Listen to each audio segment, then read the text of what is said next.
Dari kelompok 8 ingin melakukan survei pada pembuatan paving block. Sebelumnya kami akan memperkenalkan diri. Nama saya Dini Sofeni Damanik. Saya Guido Emanuel Asmanung Khalid. Nama saya Alia Almanta. Nama saya Agnes Octavian Butar-Butar.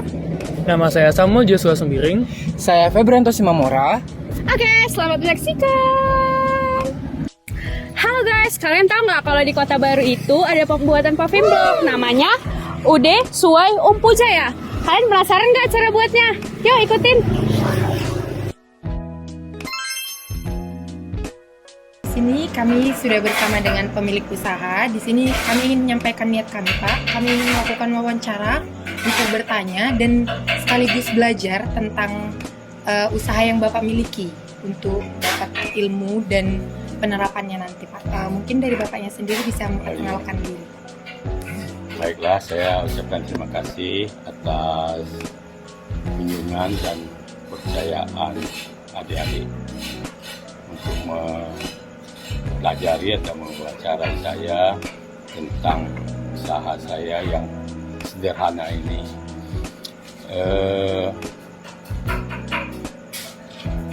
Usaha ini sudah saya mulai dari sini. Sebelumnya ada tempat lain. Ini dimulai dari tahun 2014. Pasti udah 10 tahun lah sekarang ya. Kemudian banyak suka dukanya tentunya ya. Ada kadang-kadang mengalami sepi. Kemudian sekarang alhamdulillah sudah ada kemajuan, sudah banyak kenal. Kemudian seperti di Itiara sendiri udah berapa kali saya pasang itu dari Pak perusahaan di Pemborong ya. Nah kemudian harapan saya ke depan ini akan lebih maju lagi, lebih baik lagi, dan saya mungkin minta tolong dengan adik-adik sekalian untuk sekalian mempromosikan saya. Saya kira ini. Mungkin dari Bapak sendiri perkenalan diri, nama. Oh iya. Iya, Baik, usaha. saya sebagai pemilik usaha, nama saya Akmal Yusuf. Tadinya pegawai negeri sipil, setelah pensiun saya bergerak di bidang usaha ini.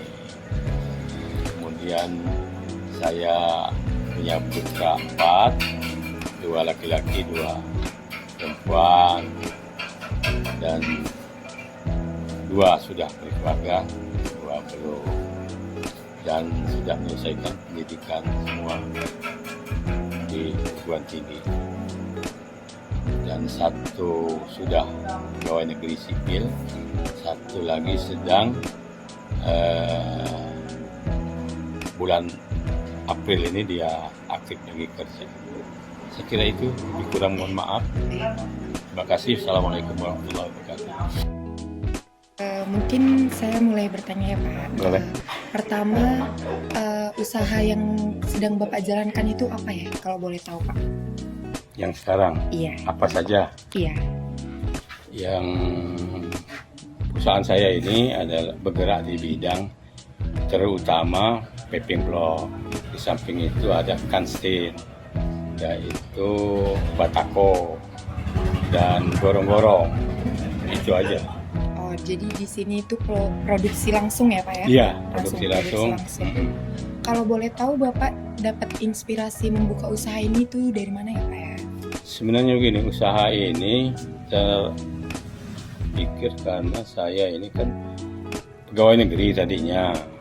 Nah, terus itu menjelang pensiun, bahkan sebelum pensiun saya udah rancang ini usaha untuk membuka usaha ini untuk mengisi kekosongan kegiatan saya setelah pensiun, karena kebanyakan orang kalau udah pensiun itu, kalau dia nggak ada kerjaan, nggak ada kegiatan, itu kebanyakan ngedrop gitu. Makanya saya alhamdulillah sampai sekarang saya ada kegiatan, berangkat dari rumah tiap hari ke sini, sore pulang. Jadi saya merasa ada kegiatan, aktivitas sehingga untuk menunjang kesehatan saya.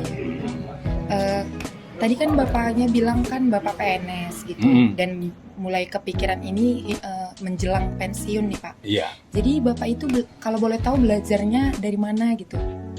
Belajar membuka Iya.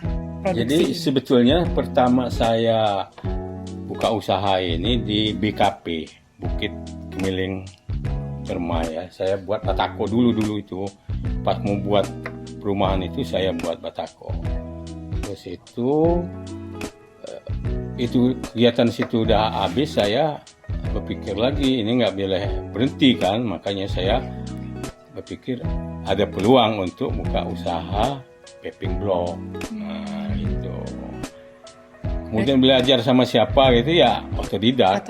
Iya, nanya-nanya aja ya akhirnya bisa juga. Berarti bapak juga mengamati gitu ya Pak, permintaan apa nih kebutuhan gitu. Oh iya. Permintaan di masa depan, masa yang akan datang Bener. gitu ya Pak. Mulai dari batako dulu itu, karena itu ada peluang, saya beli mesin batako 2 unit itu ada. Itu mulai dari tahun 98 mau menjelang krisis pada waktu itu. Nah, kemudian kan itu ada peluang tuh buat cetak batakannya, itu udah habis tadi. Saya cari lagi untuk paving block. Mungkin pertanyaan selanjutnya bisa dilanjutkan dengan teman saya. Selanjutnya nih Pak, mungkin bisa dikasih tahu untuk kita yang awam Pak, tentang apa sih Pak tren pasar di paving block ini seperti apa gitu? Paving block ini sama halnya dengan dagang biasa. Jadi kita nggak pakai target ini pesanan, enggak. Jadi kita harus siap stok. Nah seperti yang Anda lihat ini kan banyak ini produk saya. Hanya kalau kita menunggu pembeli, mau beli baru nyetak misalnya, ya orang malah lari. Jadi kita sama dengan dagang usaha biasa, kita harus pakai stok berapa ribu meter gitu. Begitu orang pesen, barang kita udah siap. Setelah itu kita ganti lagi stok kita kalau itu udah laku gitu. Jadi itu aja, jadi nggak ada ini kontak ini pesen harus, kan nggak ada di sini. Sama dengan dagang biasa lah ini. Terus kan pasti ada fluktuasi permintaan Pak. Mungkin di bulan ini permintaannya tinggi, terus di bulan berikutnya permintaannya rendah. Bapak sendiri merencanakannya gimana perencanaannya? Jadi di sini menyesuaikan dengan konsumen ya, pemasaran ya. Jadi kalau pada awal tahun itu biasanya agak sepi. Kalau ngikutin proyek pemerintah itu biasanya Juni sampai Desember. Itu yang banyak permintaan. Tapi kalau untuk swasta perumahan, seperti tadi saya cek lokasi, dia mau pasang hanya 100 meter, tapi itu untuk pribadi. Jadi nggak pakai target harus sekian enggak. Jadi kita sesuaikan dengan konsumen pasar. Jadi Bapak memproduksi banyak di saat permintaan memang lagi tinggi aja Pak? Enggak juga. Atau stabil setiap saat? Stabil, pokoknya kita stok. Karena gini, kalau kita nggak ada stok, nunggu rame dulu, kita kelabakan itu. Seperti pengalaman kami di ITERA itu, banyak permintaan, kita stok sedikit, akhirnya cuman hanya 1000 meter aja. Itu yang di Gedung F sama di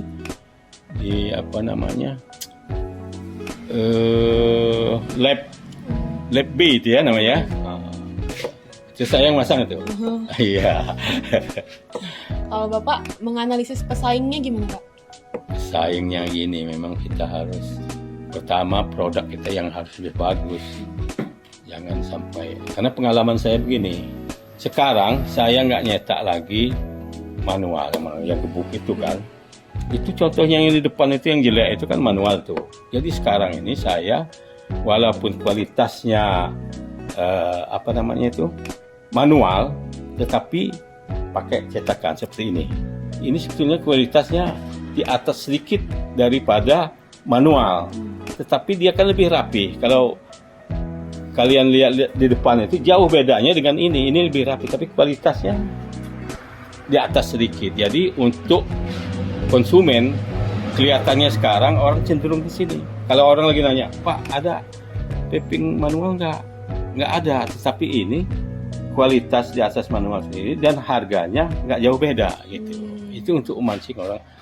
Kenyataannya memang banyak cenderung ke sini sekarang ini. Makanya sekarang saya nggak produk lagi itu. Jadi Bapak bersaingnya dengan meningkatkan kualitas. Betul ya. Sama modelnya gimana supaya menarik gitu.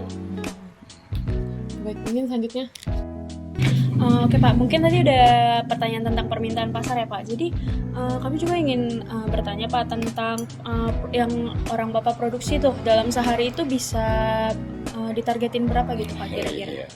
Sebetulnya kalau kita rutin aja kita cetak sekitar 50 meter per hari. Jadi 50 itu 1 meternya itu 44 biji. Jadi 44 kali 50 berapa itu?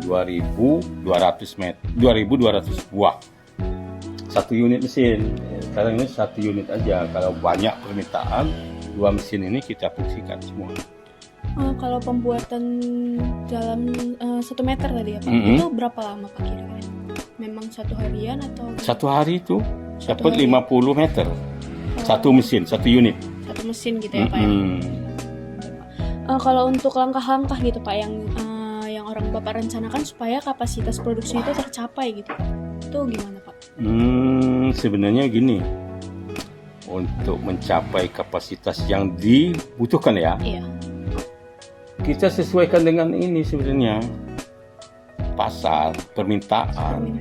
Jadi kalau nggak ada permintaan kita pakai 1 unit mesin. Tapi kalau ada permintaan 2 unit mesin kita fungsikan.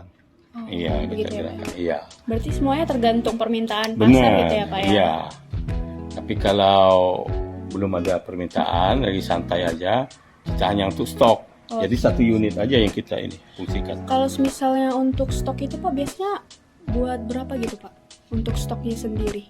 Itu satu macam itu, ini kan ada yang 6, yang ini 6 cm, ada yang 8 cm.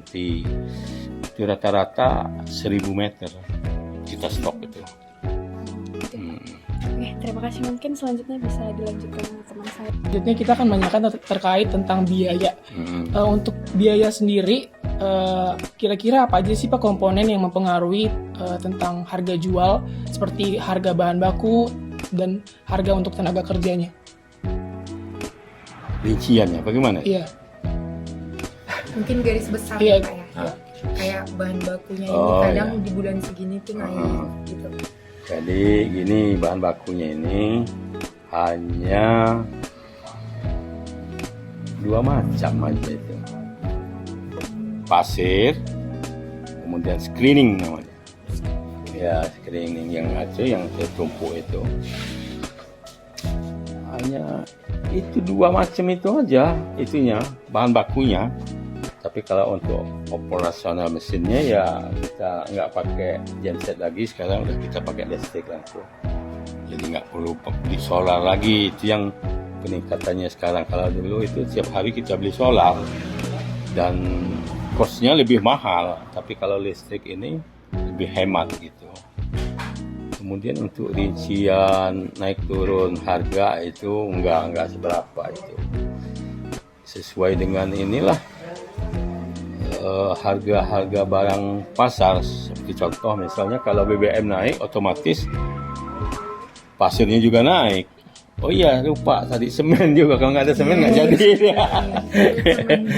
Semen jadi 3 macam, screening, pasir dan semen. Ya. Nah kalau semen ini agak stabil harganya, dia nggak lebih dari 52.000 gitu kan. Kalau dulu pernah melonjak jadi 60, sekarang udah stabil dia. Nah, kalau pasir ini itu yang naik. Dulu saya beli 800 per mobil, sekarang jadi 1.200.000 untuk pasir Gunung Sugi. Screening ya gitu juga, screening juga ngikutin juga harga pasar.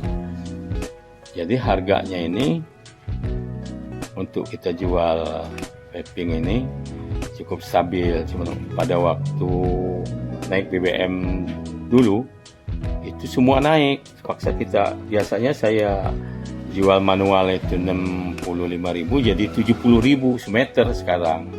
Nah kalau yang ini price sekarang 95.000, dulu 90.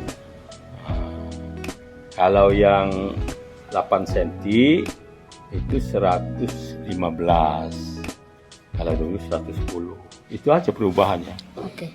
Tadi kan udah bicara tentang biaya bahan baku. Kira-kira untuk biaya tenaga kerjanya sendiri itu berapa Pak kisarannya? Oh, kalau tenaga kerja kita ini pakai ngitung biji, dia nggak harian. Jadi per paving blocknya ya Pak? Ya, jadi kita kalau tenaga bersemangat itu Hasil kerjanya. iya, hasil kerjanya. Kalau karyawan itu kerjanya giat, banyak dapatnya, banyak juga dapat duit. Tapi Bukan kalau per jam atau per Enggak. hari, bukan ya Pak ya? jadi kalau sesuai jumlah produksinya. Oke. jadi saya merasa itu lebih adil. Kalau dia dapat 1 ya bayar 1 kan gitu. benar, Pak. Nah, tapi kalau harian misalnya dia kalau ngitung biji bisa dapat 1.000, kalau harian cuma 800 kan rugi, saya yang rugi kan gitu. Tapi itu Kalau- tetap memenuhi target kan Pak? Tetap sama ya. Makanya itu saya bilang tadi kalau rutinitas belum ada pesanan ya cukup 1 unit aja. Nah, kalau udah ada pesanan memang harus buru. Kalau perlu itu lembur malam. Iya. Berarti penambahan Ngejar. tenaga kerja Iya, ya, Pak, ya? ngejar target. Iya. Oke. Mungkin selanjutnya akan dibacakan oleh teman saya Pak. Mungkin lanjut ke pertanyaannya Pak. Untuk biaya overhead Bapak itu apa aja Pak yang berpengaruh untuk harga jual? Kayak misalnya apakah Bapak juga nyewa untuk tempat jualan Bapak atau milik pribadi, sama berapa listrik per bulan gitu Pak? Oh iya. Kalau untuk operasional ya seperti untuk tempat ya, tempat operasional ini kebetulan saya milik sendiri, karena kalau kita nyewa itu kejar-kejaran itu kadang-kadang 1 tahun itu kan cepet dan mahal, takut nggak ketutup gitu. Tapi kalau udah milik sendiri ini kayaknya istilahnya bisa tidur enak gitu. Nggak dipikirin iya, ya, nggak lagi mikirin ya. sewa. Itu untuk tempat ya. Kemudian untuk operasional, untuk pengangkutan khusus untuk paving itu saya ada armada sendiri yang ini truk itu. Tapi kalau untuk pasir Gunung Sugi saya beli sama khusus tenaga yang jual pasir itu. Berarti mereka yang mengantar ke Ya, di langsung sini ya, Pak? kita pesen. Karena kalau armada kita sendiri nggak kuat di sana. Dan ini juga kalau untuk pasir Jati Indah di daerah Lampung Selatan pakai mobil kita sendiri. Kemudian untuk screening juga armada kita sendiri. Kalau semen ini kita langganan dengan semen Jakarta yang ada Sutami, di Jalan Sutami. Minimal kita harus pesan untuk menekan biaya, kita harus beli dengan agen. Tapi dia harus belinya banyak, minimal 160 sak. Kita bisa dapat 47.500. Tapi kalau kita beli di toko itu di atas 50. Itu kayak keuntungannya kita cuma. Berarti lebih ke harga grosir. Ya, cuman kita harus siap duit sekaligus. Iya, iya benar. Segini harganya Benar, segini. iya. gitu. Harus minimal 160 sak. Kita bisa mendapatkan harga yang 47.500 itu. Kan selisihnya banyak itu. Bisa dapat berapa? 3,5, 4.000 itu. Per sak, iya. Mungkin untuk pertanyaan selanjutnya Pak, konsep perdistribusian Bapak gimana? Kalau misalnya ada yang membeli sekali banyak itu, apakah Bapak dapat ngasih potongan harga atau Bapak ngasih diskon nggak Pak? Kita ini harga paping standar, jadi kita nggak ini. Bahkan itu ada daftarnya itu, semua orang bisa baca harganya berapa gitu. Cuman kadang-kadang kalau ada nego orang semacam, tapi dia bukan sales resmi bukan. Oh, bukan reseller gitu? Bukan, cuman dia kebetulan ada kawan kita yang semacam itulah profesional itu, tapi nggak resmi gitu. Kita ada potongan itu. Bisa mencapai 5.000 itu 1 meter. Mungkin untuk pertanyaan selanjutnya bisa dilanjutkan teman saya Pak. Oh ya. Oke Pak. Ya. Selanjutnya saya mau nanya tentang biaya pemasaran ini Pak. Jadi dari perusahaan Bapak ini ada nggak sih pemasaran atau brandingnya dari sosial media kah, atau orang ke orang, atau emang dari di jalan aja biar dikenal di orang, itu gimana Pak untuk promosinya? Itulah kelemahan khususnya saya ya. Memang saya nggak pakai media ya. Cuman di antara dari kawan ke kawan yang banyak itu. Ya, kawan-kawan.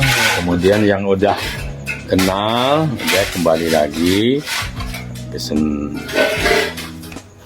Yang modal utama kita itu kualitas sebenarnya. Kalau kualitas bagus, insya Allah dia Balik lagi. kembali lagi. Pesan lagi ya. Tapi kalau jelek mungkin dia nggak mau lagi. Iya. Oke.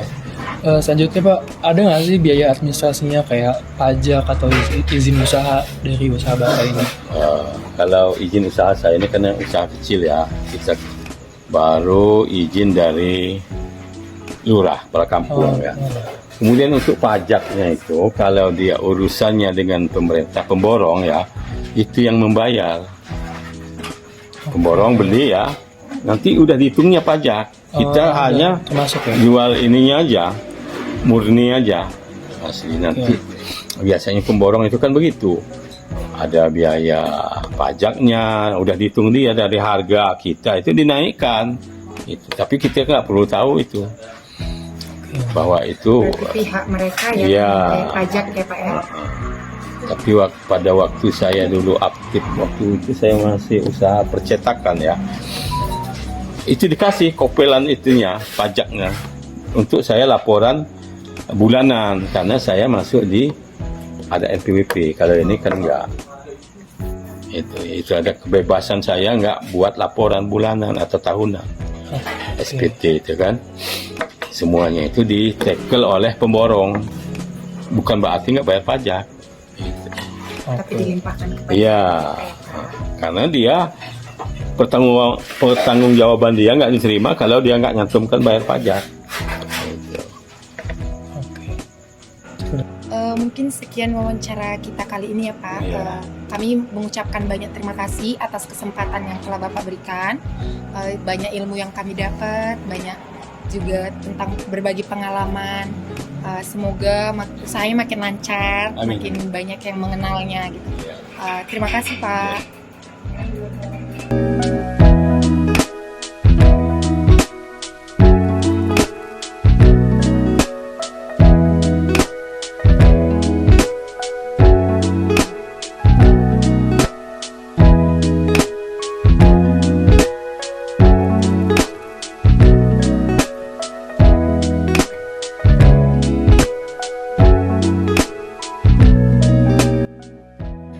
Pemilik usaha dagang yang kami wawancara saat ini menceritakan bahwa dulunya bapaknya adalah pekerjaan pensiunan PNS. Pada saat sebelum pensiun, bapaknya berpikir apakah nanti setelah pensiun kerjaan apa yang bisa bapaknya lakukan. Oleh karena itu, bapaknya berpikiran untuk membuka usaha agar mengisi waktu luang yang ada setelah pensiun nanti. Setelah itu, bapak itu membuka usaha paving block, produksi paving block yang sebelumnya berlokasi di Kemiling. Namun, sekarang telah pindah ke Kota Baru. Pada produksi paving block tersebut, dulunya bapaknya memproduksi secara manual. Namun sekarang bapaknya telah memproduksi dengan mesin.